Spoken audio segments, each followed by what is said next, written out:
My name is Sarah, and at 28, I was seconds away from turning my car key when a stranger's scream stopped me cold. 6 months after my husband Ethan's suspicious death, his family had summoned me to an inheritance meeting, barely hiding their contempt for the woman they'd always called a gold digger.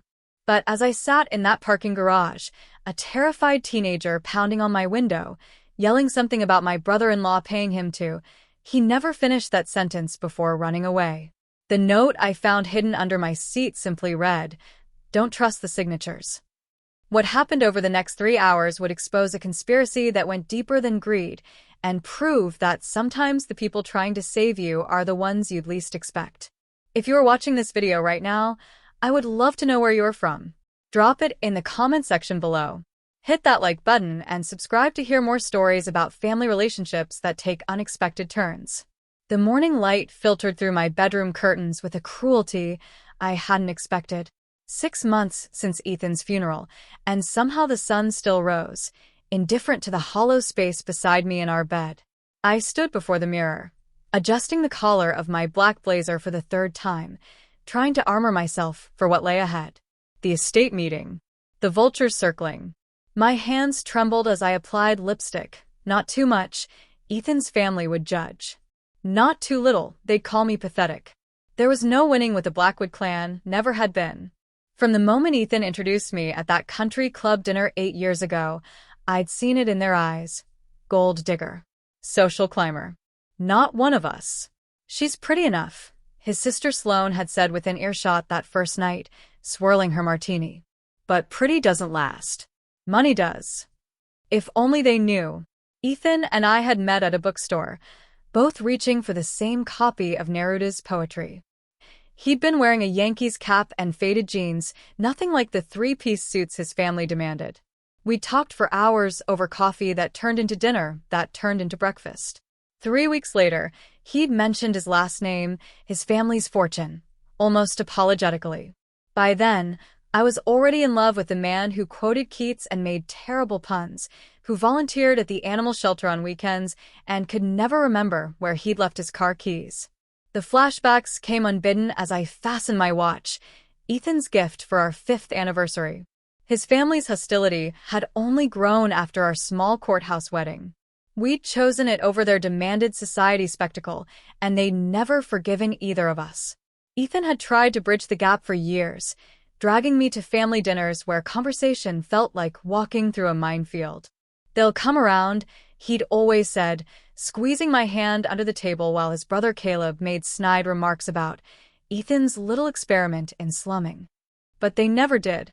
And now, with Ethan gone, the gloves were off. I grabbed my purse, checking twice for the documents my lawyer had prepared. The house felt too quiet, each footstep echoing as I made my way to the garage.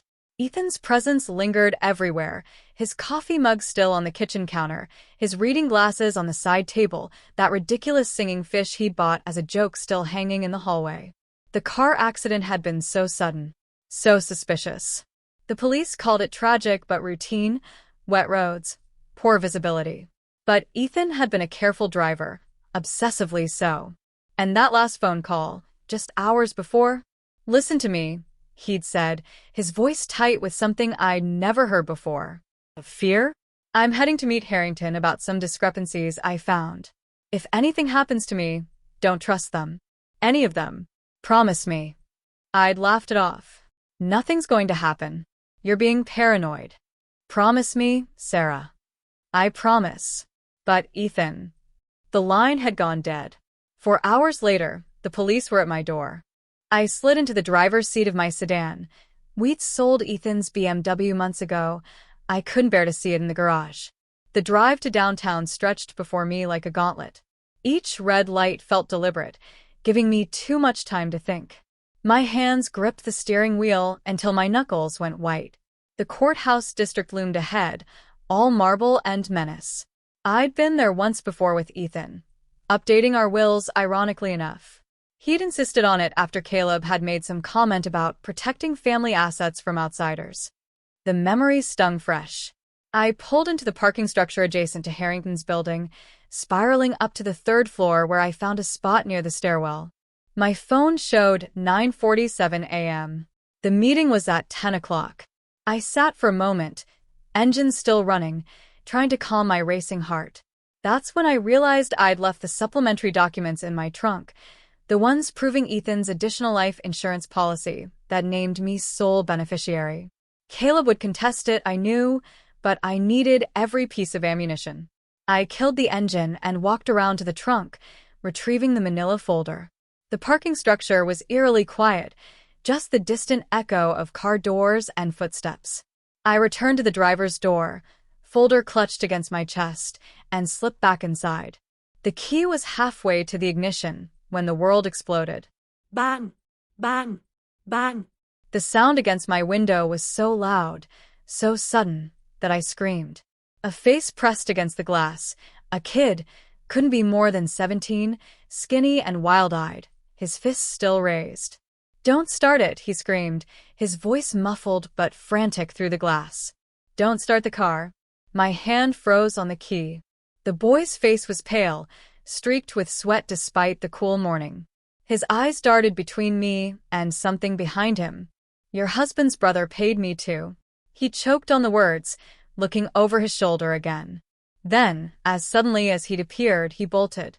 His worn sneakers slapped against the concrete as he disappeared between the parked cars, leaving me frozen in place, key still extended toward the ignition. My heart hammered against my ribs. Paid him to what? My mind raced through possibilities, each more terrifying than the last. The car. Something was wrong with the car. I carefully extracted the key, my hand shaking so violently I nearly dropped it. Through the windshield, I could see a few people on the level below looking up, probably wondering about the commotion. An older woman with shopping bags. A man in a suit checking his phone. Normal people living normal lives while mine tilted off its axis. Slowly, carefully, I opened the door and stepped out. My legs felt like water. The boy was gone, vanished into the maze of the parking structure. I stood there, clutching the car door, afraid to look away from the vehicle as if it might explode just from my gaze. "You okay, miss?" I jumped. A security guard approached, his hand resting casually on his radio. There was a boy," he said. I couldn't finish. "How did you explain that your brother-in-law might have sabotaged your car without sounding completely paranoid?" "Lot of homeless kids hang around here," the guard said, already losing interest. "They bang on windows, ask for money. You want me to call the cops?" "No, I looked at my car, then at my watch. 9:54 Uhr morgens. "No, thank you." He shrugged and wandered off, probably dismissing me as another nervous woman scared by city kids. But that boy hadn't been asking for money. The terror in his eyes had been real. I circled my car slowly, using my phone's flashlight to peer under the wheel wells. Nothing obvious, but what did I know about car bombs? Did they even exist outside of movies? The absurdity of the thought warred with the very real fear coursing through my veins. That's when I decided to check inside, more thoroughly. The back seat was empty except for an umbrella and one of Ethan's old sweaters I couldn't bring myself to remove. The glove compartment held registration papers, insurance cards, an ancient pack of gum. But as I leaned across to close it, something white caught my eye, wedged deep under the driver's seat. I had to contort myself to reach it, my fingers just barely grasping the edge of what felt like paper. It was a folded note, the creases sharp and new. Someone had placed it there recently. My hands trembled as I unfolded it. 5 words in block letters. Don't trust the signatures. The parking structure suddenly felt cavernous and threatening. Every shadow could hide someone watching. Every passing car made me flinch. I locked the car for all the good that did if someone had already been inside, and started walking toward the stairwell. My phone buzzed. "Caleb. Meeting starts in 5 minutes. Don't keep the family waiting." The family. The inheritance. The signatures. I thought about calling the police, but what would I say? A teenager warned me about my car but ran away? I found a cryptic note. My brother-in-law sent a passive-aggressive text. They'd file a report and send me on my way. Meanwhile, Caleb and the others would use my absence to push through whatever they'd planned. No. Ethan had warned me not to trust them. The boy had risked something to warn me too. And that note, someone was trying to help me, even if I didn't understand how or why. I gripped my purse tighter, felt the weight of the documents inside. Whatever game they were playing, I wouldn't make it easy. I owed Ethan that much. The walk to Harrington's building felt like crossing a battlefield. Every step was deliberate, calculated. The morning crowd moved around me. Lawyers with their briefcases, assistants with coffee runs, all oblivious to the war about to wage 20 floors above. The lobby was all marble and modern art, designed to intimidate. I signed in at the security desk, my signature shakier than I'd like. The elevator ride felt eternal, my reflection in the polished door showing a woman I barely recognized, pale, thin, shadows under her eyes that no amount of concealer could hide. Floor 20. The doors opened to Harrington and Associates' reception area.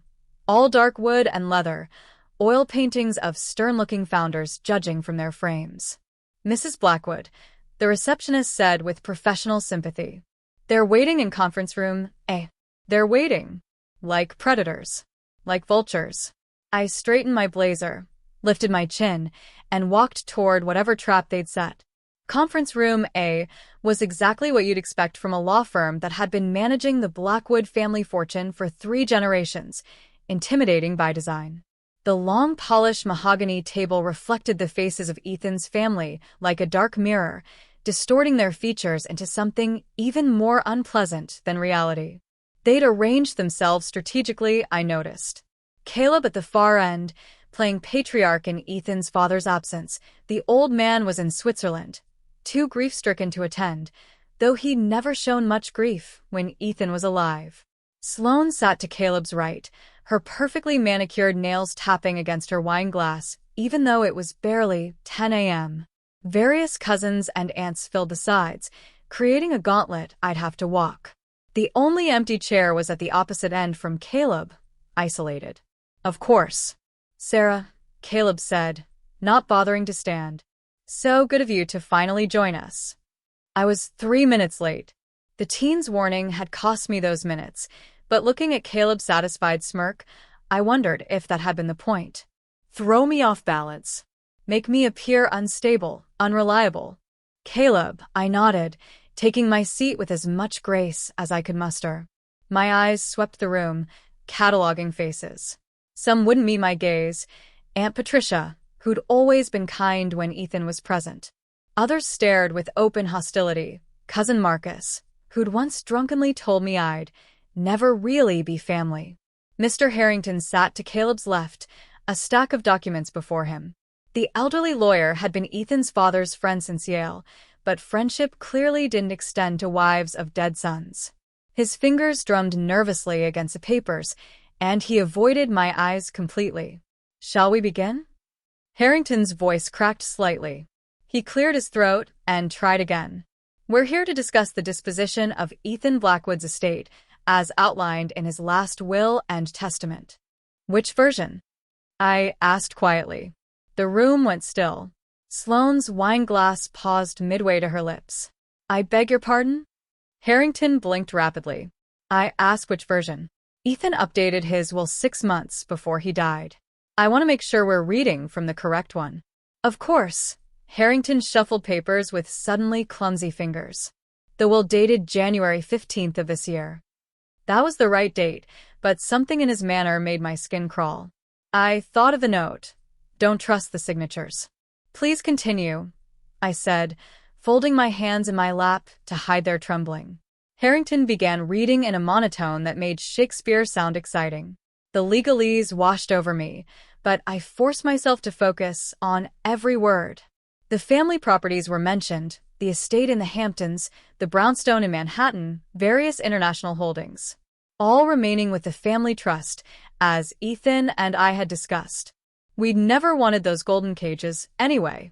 But then Harrington reached the personal assets and things got interesting. The Riverside property in Cold Spring shall be liquidated, with proceeds distributed equally among surviving family members. Stop. The word escaped before I could think better of it. Harrington looked up, annoyed. Mrs. Blackwood, please save questions until... That's wrong. I pulled out my phone, scrolling to find the photo I'd taken of our copy of the will. The Riverside property was specifically left to me. Ethan bought it with his own money, not family funds. We spent our anniversaries there. Caleb leaned back in his chair, a satisfied smile playing at his lips. You must be confused, Sarah. Grief does strange things to memory. I'm not confused. I found the photo, zoomed in. It says right here. That's not a legal document, Harrington interrupted. A phone photo has no standing. We're dealing with the original, notarized version. Then show me the original. Harrington slid a packet across the table. It took 3 people passing it hand to hand before it reached me. Another little power play. I flipped through to the relevant section, and my blood went cold. The words were different. The Riverside property clause had been altered, just as Harrington had read. But something was off about the text, a faint blur around certain words, the baseline slightly misaligned. This has been tampered with, I said. Sloane laughed, a bright, cruel sound. Oh, Sarah. This is getting embarrassing. Look at it. I held up the page. The font density is different here. And here. Someone's done a cut and paste job. These are serious accusations, Harrington said stiffly. Are you suggesting? I'm suggesting we look at the actual original, not this copy. This is the original. No, it's not. It's a printout. I can see the toner streaks. Caleb stood abruptly. This is ridiculous. We're here to execute Ethan's wishes, not indulge your paranoid fantasies. You're obviously not handling your grief well, Sarah. Perhaps you should excuse yourself. I'm not going anywhere. The tension in the room ratcheted up another notch. Several family members shifted uncomfortably. Good. Let them be uncomfortable. A soft knock interrupted the standoff. A waiter entered with a tray of water glasses, moving around the table with practiced efficiency. When he reached me, he leaned in slightly, ostensibly to place the glass. Don't let them rush you, he whispered, barely moving his lips. I looked up sharply, but he was already moving on, his face professionally blank. My eyes tracked him to the door, where he paused for just a moment, his gaze flicking meaningfully toward Caleb before he left. An ally? Or another trap? Harrington resumed reading, his voice even more monotonous. The investment accounts held at Goldman Sachs, totaling approximately. Mr. Harrington, I interrupted again. Before we continue, I need to see the signature page. The signature page? Yes. I want to verify Ethan's signature. Harrington's hands definitely trembled now as he flipped to the back of the document. He held it up briefly, too far away for me to see clearly. I need to examine it closely. That's not necessary. It's entirely necessary. That's my husband's signature. I know it better than anyone in this room. Caleb's jaw clenched. Just show her the damn signature, so we can move on. Harrington slid the page down the table. This time, I stood and walked to retrieve it myself, not trusting the family passing chain. The signature looked right at first glance, the distinctive way Ethan crossed his T's, the flourish on the B of Blackwood. But when I held it up to the light, there were no indentations in the paper. No pressure marks. It had been printed on, not signed. This is a forgery. The room erupted. Sloane slammed her wine glass down. Marcus stood up, so fast his chair tipped backward. Caleb's face went from red to purple. How dare you? Caleb snarled. You walk in here, to our family's law firm, and accuse us of. I'm not accusing anyone of anything. I'm stating a fact. This signature is printed, not written. Run your finger over it.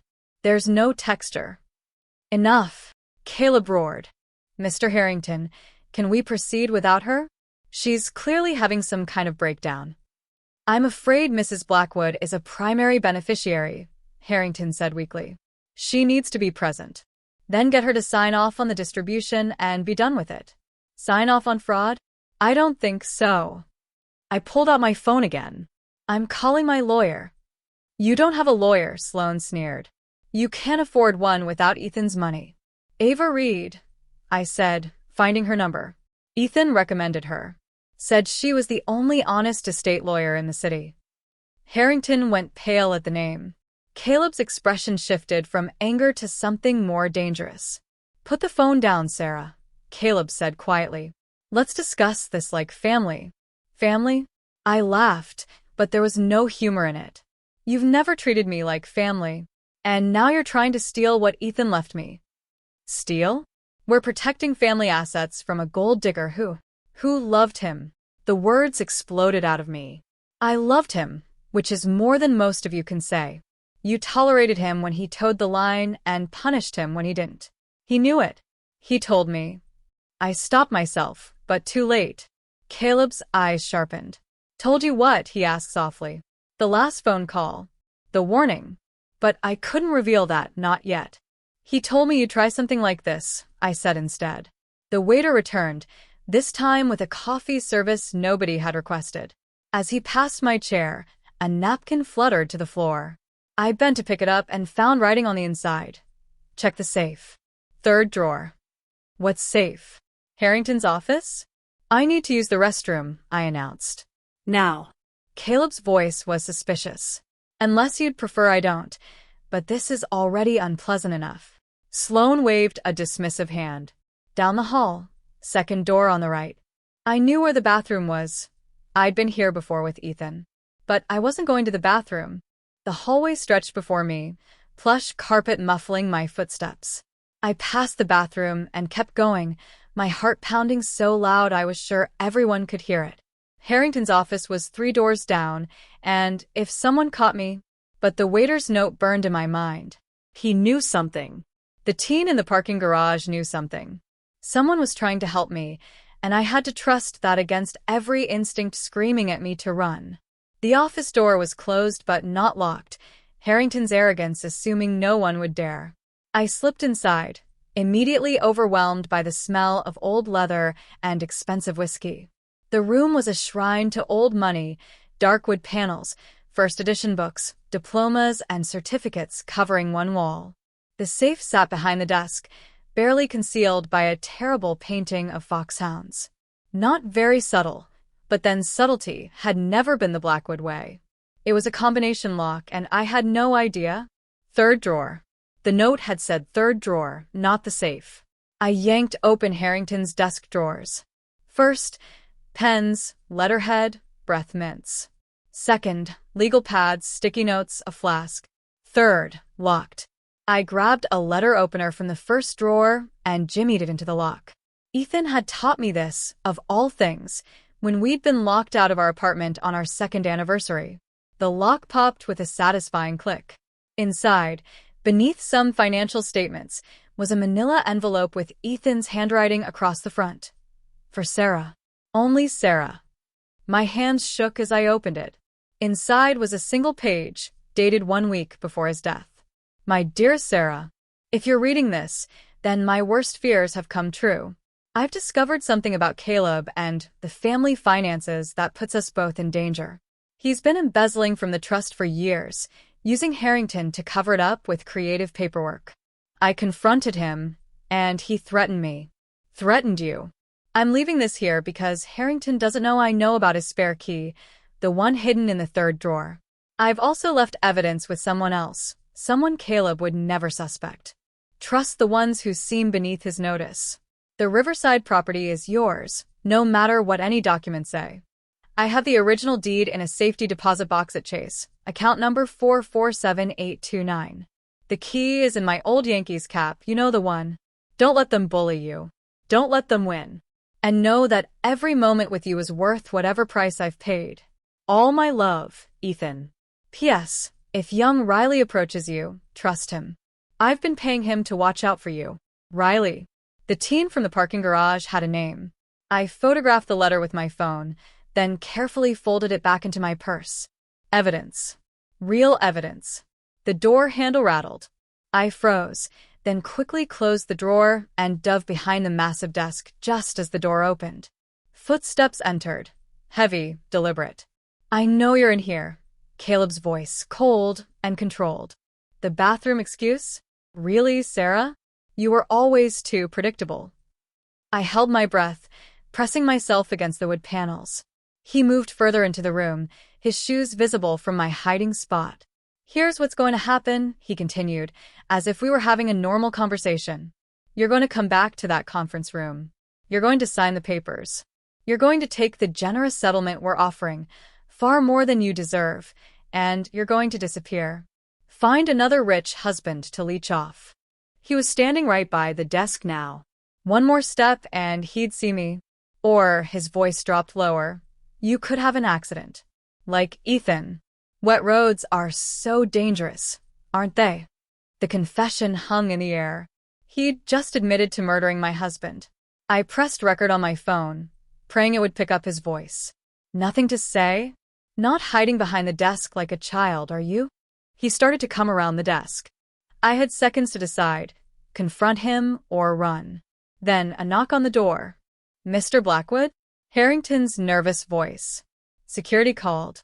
"There's been an incident in the parking garage. A young man was caught trying to break into Mrs. Blackwood's car." "Riley." They had Riley. Caleb cursed under his breath. "Where is he now?" "Security is holding him." "Should I call the police?" No. "Bring him here. And find Sarah. She's probably hiding somewhere like the coward she is." They left, and I waited a full minute before emerging from my hiding spot. My legs shook as I stood. Riley was in danger because he'd tried to warn me. The waiter, whoever he was, had risked his job to help me. I had to get back to the conference room before they realized I had the letter. But first, I pulled out my phone and did 3 things. I emailed the photos of Ethan's letter to myself, to Ava Reed, and to a journalist friend who covered financial crimes. Insurance, in case something happened to me. The walk back to the conference room felt like walking to my execution. Everyone looked up when I entered, some confused, others suspicious. Caleb wasn't back yet. "Feeling better?" Sloane asked with false sweetness. "Much." I returned to my seat, placing my purse carefully on the table where I could reach it quickly. Harrington seemed even more nervous now, constantly glancing at the door. "Perhaps we should take a break until—" The door burst open. Caleb dragged in Riley. That was definitely him, the same skinny kid from the parking garage, though now with a security guard's hand on his shoulder. The boy's eye was swelling shut, and blood trickled from his nose. "Look what we found," Caleb announced. "A little thief trying to break into Sarah's car. Says he knows her." Riley's eyes found mine, wide with fear and apology. "I don't know him," I lied. No. Caleb squeezed Riley's shoulder, making him wince. "Then you won't mind if we press charges. Breaking and entering, attempted theft. He's just a kid." "A kid who coincidentally targeted your car?" During our meeting, Caleb's smile was predatory. "Unless there's something you want to tell us?" This was the trap. Admit I knew Riley, and they'd use it against me somehow. Deny it, and they'd have him arrested, or worse. Riley made the choice for me. He paid me. The words burst out of him. "Mr. Blackwood paid me to mess with her car. Gave me $2,000 in cash. Said to cut the brake line, but I couldn't do it. So I warned her instead." The conference room went dead silent. Even Sloane looked shocked. Several family members turned to stare at Caleb, whose face had gone from red to white. The boy is obviously lying. Riley pulled a roll of bills from his pocket, hands shaking. Sequential serial numbers. From the ATM at Chase on 42nd. Check the cameras. Yesterday for PM. I stood slowly, my voice steady despite the tornado inside me. "Mr. Harrington, I believe we need to call the police now." "Sit down," Caleb snarled. No. I pulled out Ethan's letter, holding it high. "I have here a letter from Ethan detailing your embezzlement. I have this young man's testimony that you tried to have me killed. And I have a recording of you admitting to murdering my husband." The room exploded into chaos. Sloane screaming at Caleb. Cousins backing away from the table. Harrington looking like he might faint. And through it all, Caleb's eyes never left mine, cold and calculating, like a snake preparing to strike. The war Ethan had warned me about had finally begun. But now, I wasn't fighting alone. The chaos in the conference room lasted exactly 12 seconds. I counted them, each tick of the wall clock marking another moment of Caleb's carefully constructed world crumbling. Then, like a switch had been flipped, he transformed. The rage melted from his face, replaced by something far more dangerous. Cold calculation. "Everyone sit down," he commanded, and the authority in his voice was absolute. Even Sloane, mid-screech, fell silent and sank into her chair. "Sarah, you're grieving. You're confused. This boy is clearly disturbed, probably high on something. And that letter could be anyone's handwriting. It's Ethan's. Prove it." He straightened his tie, a gesture so casual it was insulting. "Prove any of it. A phone recording made illegally in a private office? Inadmissible. A letter conveniently found during your snooping? Could be forged. A drug-addicted teenager's testimony." "I'm not on drugs," Riley protested, but the security guard's grip on his shoulder tightened, silencing him. I met Caleb's gaze steadily. "Then you won't mind if we examine the original will. The actual original, not the copy you've been passing around." "Mr. Harrington?" Caleb didn't look away from me. "Show Mrs. Blackwood the original documents." Harrington's hands trembled as he opened his briefcase. But I wasn't watching him. I was watching the paralegal in the corner, a young man whose face had gone progressively paler since Riley's accusation. He kept glancing at his laptop, then at the door, like he wanted to run. "Actually," I said, my voice cutting through the rustling papers, "I'd like to see the scanner logs first." From this morning, the paralegal dropped his laptop. It clattered on the conference table and several people jumped. "Scanner logs." Harrington's voice cracked. "Every modern office scanner keeps a digital log. Time stamps, user ID, number of pages." I pulled out my phone, finding the photos I'd taken of the whole pages. "These documents show signs of digital manipulation. Misaligned baselines here, toner density, variations here. Someone scanned Ethan's signature and pasted it onto new pages." I turned to the paralegal. "What's your name?" David Shen. "David, did Mr. Harrington ask you to prepare documents this morning?" David's eyes darted between Harrington and Caleb. The security guards still held Riley, but everyone's attention had shifted to the trembling paralegal. I can't. I'll lose my job." "You'll lose more than that if you're complicit in fraud and attempted murder," I said quietly. "But if you tell the truth now, you're a witness, not an accomplice." The waiter, I still didn't know his name, chose that moment to return. He moved around the table refilling water glasses, but when he reached David, he leaned in slightly. "The cops are already in the lobby," he murmured, just loud enough for those nearby to hear. "Someone called about the brake lines." That was a lie. I could tell from the slight smile playing at his lips. But David couldn't. "I kept copies." David burst out, yanking a USB drive from his pocket. "Mr. Harrington had me scan Mr. Blackwood's old will and create new pages.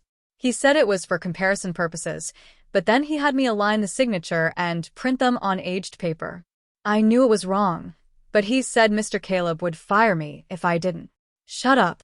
Harrington stood so fast his chair toppled backward. "You don't know what you're saying." "I know exactly what I'm saying." David's fear had transformed into something like relief. "I have the emails. Mr. Harrington's instructions. Mr. Caleb's authorization. Timestamps showing the documents were created at 7:47 this morning." I pulled out the envelope of cash Riley had shown, the sequential bills. "Let me guess. Caleb withdrew this money from the Chase branch on 42nd Street yesterday at 4 p.m. The same bills he used to pay Riley to sabotage my car. Should we check the ATM cameras?" Sloane stood abruptly, grabbing her purse. "I'm not staying for this." "Sit down," I said sharply. "You're all going to stay and hear this." "You can't." "I can and I will." I pulled out a second document from my purse, one I'd been saving. "This is a court summons. Ava Reed filed an emergency injunction 20 minutes ago to freeze all estate transfers pending investigation of fraud." That was a bluff. I hadn't had time to contact Ava yet, but they didn't know that. Marcus, one of the cousins, cleared his throat. "Caleb, what the hell is going on?" "Nothing is going on." This is all. Mr. Blackwood. The waiter stepped forward, and I finally got a good look at him. Mid-30s, Hispanic, with intelligent eyes that had been watching everything. My name is Luis Martinez. Ethan Blackwood asked me 6 months ago to watch these proceedings if anything happened to him. You're a waiter, Caleb sneered. I'm a law student, Luis corrected. Working my way through school. Ethan found out and started mentoring me. He said if his family ever tried to alter his will, I should document everything. He pulled out his phone. I've been recording this entire meeting. The blood drained from Caleb's face. In New York, only one party needed to consent to recording, and Luis was that party. That's entrapment. No, it's evidence. I stood, gathering my documents. Evidence that you embezzled from the family trust. Evidence that you conspired with Mr. Harrington to forge documents. Evidence that you attempted to have me killed. I looked him straight in the eye. Evidence that you murdered my husband. You can't prove that last part, Caleb said, but his voice had lost its power. Wet roads. I quoted his earlier words. So dangerous. You said it yourself, in Harrington's office. Luis, did you happen to place any recording devices in there? Luis Mailed. Mr. Blackwood, Ethan, gave me a key months ago. Said to leave a voice-activated recorder in the third drawer if anything happened to him. It's been there for 6 months, uploading to the cloud. That was why Ethan's letter had mentioned the third drawer. Not just for me to find it, but because he knew it was being monitored. Riley finally spoke up, his voice stronger now. I took pictures too. Of Mr. Caleb giving me the money. Of the tools he wanted me to use. They're all uploaded to my Google Drive. He looked at me with tears in his eyes. I'm sorry, Mrs. Blackwood. He said he'd hurt my sister if I didn't do it. But when I saw you this morning, you looked so much like her and I couldn't. You did the right thing, I told him gently. You saved my life. The security guard had loosened his grip on Riley, looking uncertain. Several family members had pulled out their phones, either recording or texting frantically. Sloan had started crying, whether from shame or self-pity. I couldn't tell. Caleb made one last desperate play. Even if any of this is true, which it isn't, you can't stop the will from being executed. I'm the executor. It's legal. Actually, I said, pulling out the final document from my purse, the one I'd photographed in Harrington's office. Ethan changed the executor 3 weeks before he died. It's filed with the courthouse. I'm the executor now. The silence that followed was deafening. Then, from the hallway, came the sound I'd been waiting for, heavy footsteps, multiple sets, and the static crackle of police radios. One more thing, I said as the door opened to reveal 2 detectives and several uniformed officers. That safety deposit box Ethan mentioned in his letter? I opened it this morning before coming here. It contains documents showing every fraudulent transaction you've made over the last 5 years, Caleb. Every penny you stole. Every lie you told. That was another bluff. I hadn't had time to get to the bank. But Caleb's reaction told me everything I needed to know. He lunged across the table, hands reaching for my throat, spittle flying as he screamed obscenities. The police were on him in seconds, pulling him back, cuffs clicking around his wrists. Harrington tried to slip out during the commotion, but Luis had positioned himself by the door. Officers, Luis said calmly, Mr. Harrington is a co-conspirator. David Chun has evidence. David held up the USB drive like a talisman. Everything's on here. Everything. The parking garage had been transformed into a crime scene. Yellow tape cordoned off my car while a police technician photographed the undercarriage. Detective Morrison, a woman with sharp eyes and graying temples, walked me through what they'd found. Clean cut on the brake line, she said, pointing to her tablet showing a close-up image. Professional tool, probably a pipe cutter. If you'd driven out of here, especially down that steep ramp, you wouldn't have been able to stop. My stomach churned. I'd been 3 seconds from turning that key. We found this too. She held up an evidence bag containing a box cutter. Partial print on it. We're running it now. Riley stood nearby, giving his statement to another detective. The paramedics had cleaned up his face, but the bruising was already dark purple. I'd insisted they check him over before anything else. Mrs. Blackwood? Davidson appeared at my elbow, laptop bag slung over his shoulder. He looked like he'd aged 5 years in the last hour. I need to show you something. We moved away from the crime scene tape to a quieter corner of the garage. David opened his laptop on the hood of a patrol car, fingers flying over the keys. After he left the conference room, I started going through Mr. Harrington's files. I had access because I helped maintain his digital archives. Several windows popped up on screen. Look at this. Email after email filled the screen. Conversations between Caleb and Harrington going back 2 years. The subject lines alone were damning. Adjustment needed on Q3 trust disbursement. Urgent. Cover for Tuesday's withdrawal. Problem with Ethan. Strategy discussion. This one. David highlighted an email from 3 weeks before Ethan's death.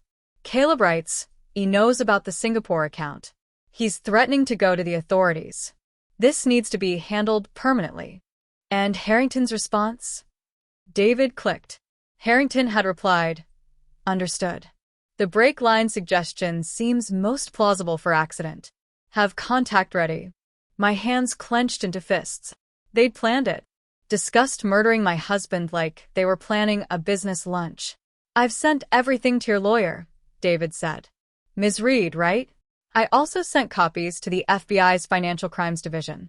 This goes beyond state jurisdiction. They were moving money internationally. Why are you helping me?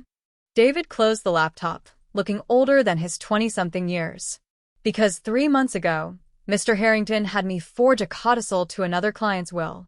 The old woman died 2 weeks later. Heart attack, they said. But she was healthy when she came in to discuss concerns about her nephew. He met my eyes. I think you're not the first spouse they've done this to. Detective Morrison returned, her expression grim but satisfied. The print matches Caleb Blackwood. We also pulled security footage from yesterday showing him purchasing the tools at a hardware store on Lexington. He paid cash, but he parked in their lot, license plate clear as day. What about Mr. Harrington? Being processed now. He's already asking for a deal. Seems very eager to testify against Mr. Blackwood in exchange for leniency. Of course he was. Rats and sinking ships. Luis appeared, having finally given his statement. Mrs. Blackwood, there's something else you should know. Ethan left more than just documents in that safety deposit box. He handed me his phone, showing a video file. He sent this to me the night before he died, asked me to save it for you if anything happened. I hit play with trembling fingers. Ethan's face filled the screen, sitting in what looked like his car. It was dark, probably late. Sarah, my love, if you're seeing this, then I'm gone, and they're responsible. I'm about to meet Harrington at his office. He thinks I'm coming to negotiate, but I'm wearing a wire. The FBI knows Agent Patricia Reeves has been building a case. If something happens to me, find her. He paused, rubbing his face, a gesture so familiar it made my chest ache. The Riverside house in Cold Spring has more than just memories, sweetheart. Under the floorboards in our bedroom, beneath that creaky plank you always complained about, there's a backup drive with everything. 5 years of evidence. Not just Caleb's embezzlement, but the whole network. His connections to city officials, bribes, tax evasion, even some deals that border on trafficking. Another pause. His eyes glistened. I'm sorry I didn't tell you everything. I wanted to protect you. But if you're watching this, my protection failed. So now I need you to be brave. Braver than I was. Don't let them win. And Sarah? That last voicemail I left you, check my draft emails. There's one for you, I never sent. Password is our first dance song, no spaces, all lowercase. The video ended. I stood there in the parking garage, surrounded by police and evidence of attempted murder, and for the first time since Ethan's death, I felt him with me. Not gone. Not lost. Still fighting beside me through the breadcrumbs he'd left. Mrs. Blackwood, Detective Morrison touched my shoulder gently. We need to get you somewhere safe while we process the scene and arrests. Is there somewhere? Cold Spring, I said firmly. I need to go to our house in Cold Spring. I'll drive you, Luis offered. My car's on the next level. Why? I asked him, "Why did Ethan trust you? Why are you risking so much?" Luis smiled sadly. My father was a janitor in the Blackwood building for 30 years. When he got sick, really sick, the family insurance wouldn't cover his treatment. Experimental therapy, they called it, not approved. He paused. Ethan paid for everything. Off the books. Never asked for anything in return. Never even told my father it was him. I only found out by accident. That sounds like Ethan. He saved my father's life. When I got into law school, he offered to mentor me.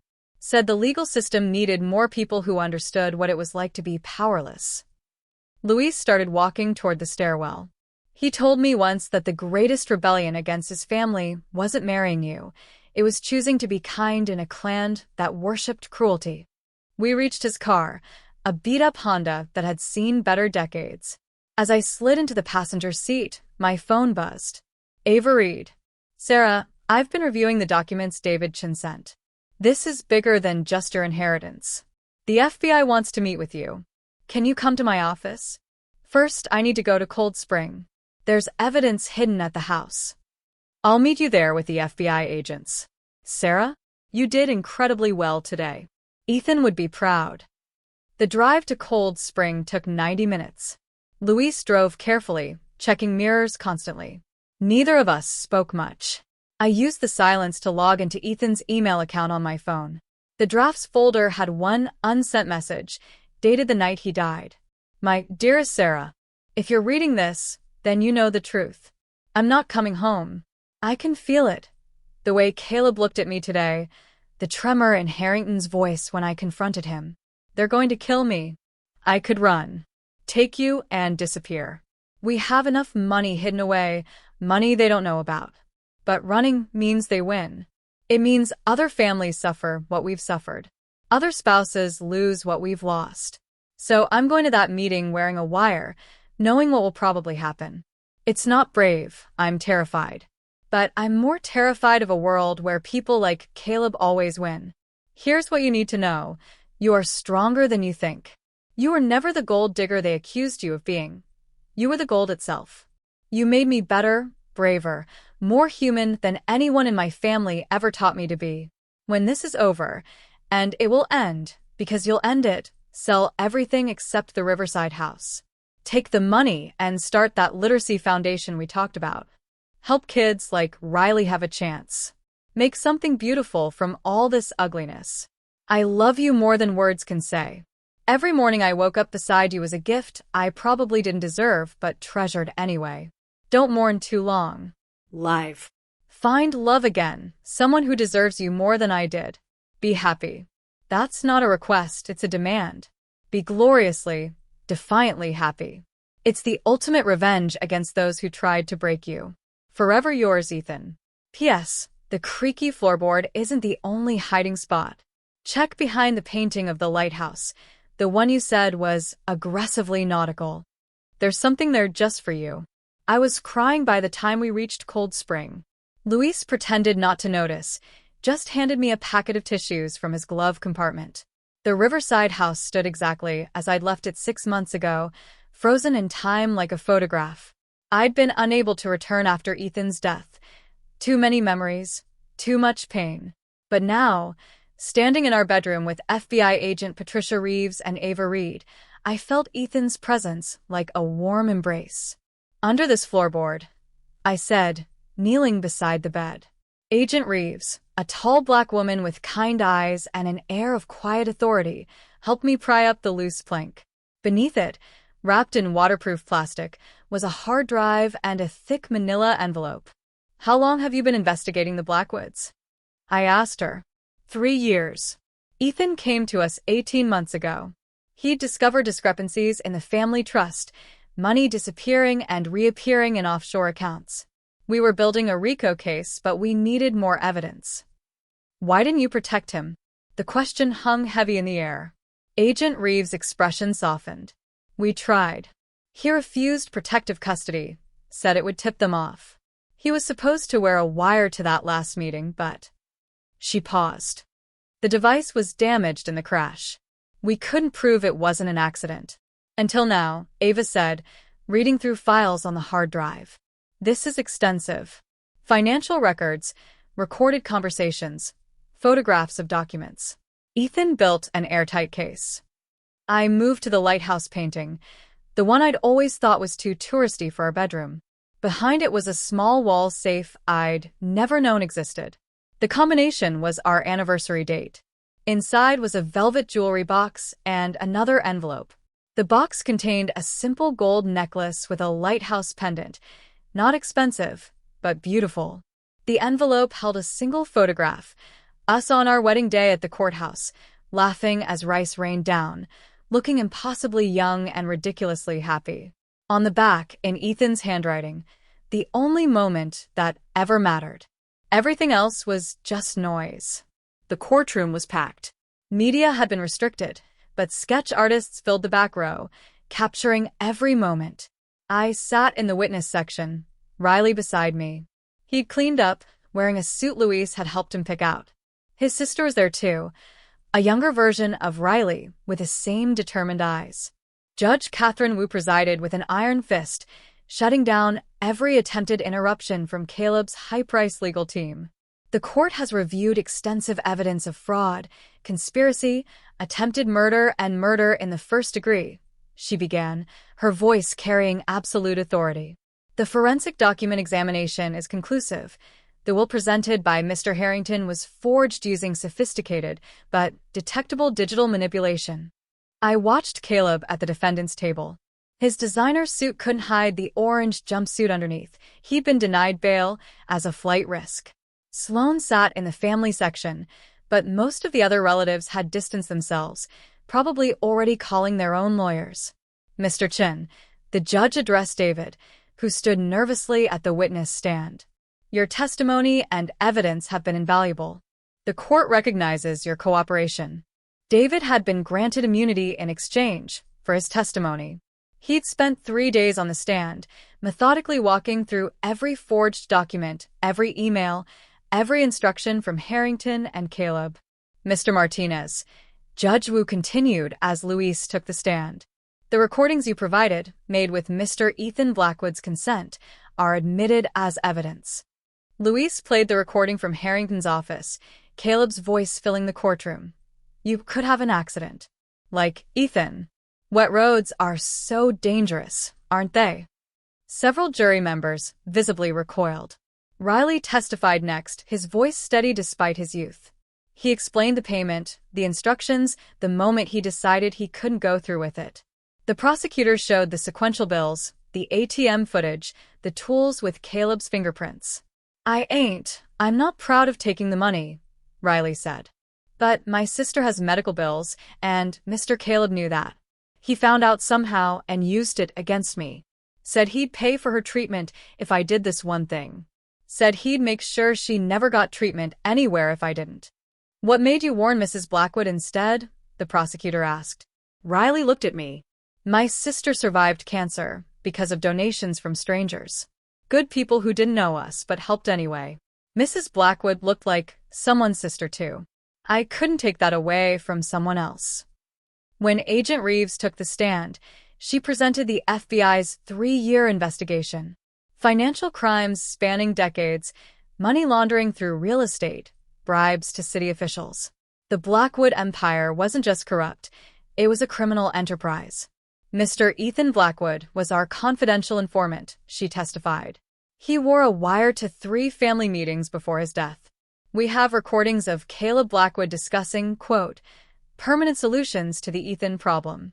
Harrington had flipped completely, testifying against Caleb in exchange for a reduced sentence. He looked like he'd aged a decade in 2 weeks, his hands shaking as he detailed every crime they'd committed together. Caleb Blackwood came to me 5 years ago, he said. He'd been stealing from the trust and needed help covering it up. He had information about my own indiscretions. Gambling debts. He owned me from that moment. And Ethan Blackwood's death? Caleb said it would look like an accident. He had a contact, someone who could make it happen. I didn't ask for details. I didn't want to know. But the most damning testimony came from an unexpected source, the mechanic who'd serviced Caleb's cars for years. He'd come forward after seeing the news, carrying a burden he couldn't bear anymore. Mr. Caleb brought a car to me 3 days before the accident, he testified. Not his car, a rental. Same make and model as Mr. Ethan's vehicle. Asked me to show him how brake lines worked, said he was writing a novel and needed it for research. The mechanic's voice cracked. I showed him.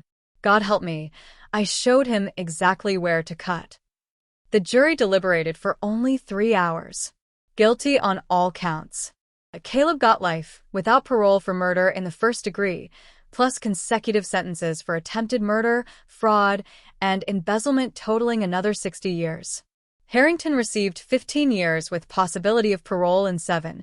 His cooperation had saved him from worse. As the bailiffs led Caleb away, he turned to look at me one last time. The hatred in his eyes was pure, undiluted. But behind it, I saw something else, fear. He'd spent his whole life believing money made him untouchable. Now he knew better. The Riverside house had been transformed into something Ethan and I had only dreamed about, a literacy center for at-risk youth. The main floor was now a library and computer lab. The upper floor held tutoring rooms and a small apartment where Luis lived as the center's director while he finished law school. Riley was our first graduate. He'd gotten his GED in record time and was now taking community college classes. His sister Mia volunteered on weekends, teaching younger kids to read. The medical bills that had almost destroyed their family were gone, paid from the first disbursement of Ethan's life insurance. Mrs. B. Riley called from the computer lab. That reporter's here. The one doing the story. I found the journalist. The friend I'd sent Ethan's letter to that first day, setting up in what used to be our living room. The painting of the lighthouse now hung prominently behind the reception desk, a reminder that even the gaudiest things could guide you home. This is quite a transformation, she said, looking around at children reading in beanbag chairs, teenagers working on homework, Louise helping a young woman with her college application essays. Ethan would have loved it, I said simply. The Blackwood family fortune. What happened to it all? The FBI seized most of it as proceeds of crime. What was legitimately Ethan's came to me. I kept this house, and enough to run the foundation. The rest went to restitution for the families Caleb had defrauded over the years. Any regrets? I thought about it, watching Riley help his sister with algebra homework. Watching Louise explain legal concepts to a teenager considering law school. Watching the late afternoon sun hit the river just the way it had the day Ethan proposed to me, on this very spot. No regrets, I said. Ethan believed in justice and second chances. Every kid who walks through these doors is proof that good can come from evil, that love is stronger than greed. Have you thought about what's next for you? Agent Reeves had offered me a position consulting with the FBI on financial crimes. My crash course in forensic document analysis had apparently impressed them. Ava Reed wanted me to join her practice, helping other spouses who found themselves fighting corrupt estates. I had options I'd never imagined. I'm exactly where I need to be, I said. That evening, after everyone had gone home, I stood on the deck overlooking the river. The cremation urn containing Ethan's ashes sat on the mantel inside. I still wasn't ready to let go completely. But I'd finally opened the last letter he'd left me, the one his lawyer had delivered after the trial ended. Sarah, if you're reading this, then you won. I knew you would. You were always the strongest person in any room. You just never believed it. Thank you for fighting. Thank you for not letting them win. Thank you for turning our love into something that will outlast both of us. The lighthouse painting is yours to do with as you wish, but may I suggest keeping it? Sometimes the things we think are tacky or wrong are exactly what we need to guide us home. Until we meet again, and we will. All my love, Ethan. P.S. Check your bank account. I may have hidden one more surprise. Consider it venture capital for whatever dream you chase next. Idishika. He'd left an account I never knew about, funded monthly for the last 5 years of our marriage. The note on the account read, "For Sarah's dreams, whatever they may be." The sun set over the river, painting the sky in shades of gold and crimson. Somewhere, a child laughed in the distance. Somewhere, Riley was teaching his sister that she could be anything she wanted. Somewhere, Luis was preparing to become the lawyer Ethan had believed he could be. And here, in the house where love had lived and nearly died, justice had found a home. I placed my hand on my stomach, where the next surprise was growing, a secret I hadn't shared with anyone yet. The doctors called it a miracle, considering the stress of the last year. I called it Ethan's final gift, a piece of him that Caleb could never take away. We won.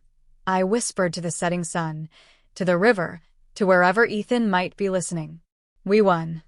If someone you trusted completely suddenly died, would you have the courage to fight their powerful family for the truth, even if it meant risking your own life? Let me know in the comments below. And if this story moved you, please like and subscribe for more tales of betrayal, justice, and unexpected courage.